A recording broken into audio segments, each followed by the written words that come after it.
It was May 19, 2012 when I got that dreaded phone call in the middle of the night saying that my son was in a car accident, and at that time I wanted to die too. It was him. He was 14 years old. His name was Bruce, and he died along with 3 of his friends. Ang sakit talaga mawalan ng anak. I felt like I wanted to die also. It was so devastating. It was so painful. I just asked God if He could take me also, because I would cry myself to sleep, and when I wake up I didn't want to get up because I couldn't face a day without my son. I'd just go to his crypt and I'd go to the adoration chapel right after, and then I would ask him, I'd ask God, why did He have to take my son? He was so young, he was so full of life, he was so good, napakalambing na bata, and I'd ask Him to take away all my pain, all my tears, kasi parang hindi nauubos yung luha ko. And then I would feel His comfort. I'd imagine myself beside Him in the adoration chapel, because that's my favorite place to go, and He would just put His arm around me, and then I would cry on His shoulder, and He would tell me, tahan na anak, tahan na, nandito lang ako. And I would feel so much peace.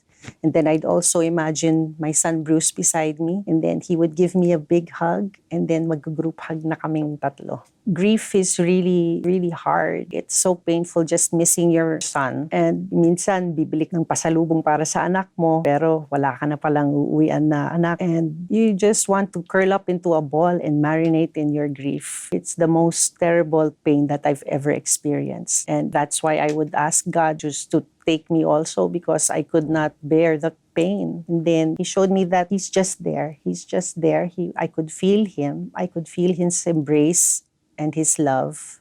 And that's what led me to my healing. Throughout the years, every day that passed, every month, every year, I felt that God was replacing my pain with peace. And I was being healed by His love. Years later, I was asked to share my story in several recollections and retreats. And that's when I had this need to serve. And I was asked to be head of the Morning to Morning Ministry, which is a grief support group.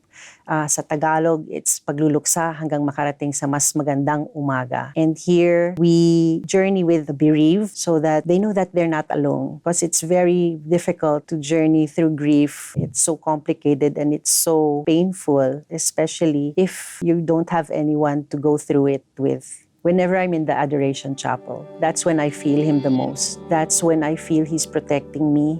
That's when He puts His arms around me and says, nandito lang ako, huwag kang matakot. Pag umiiyak ako sa Kanya, tahan na anak, tahan na, nandito lang ako. Everything will be all right.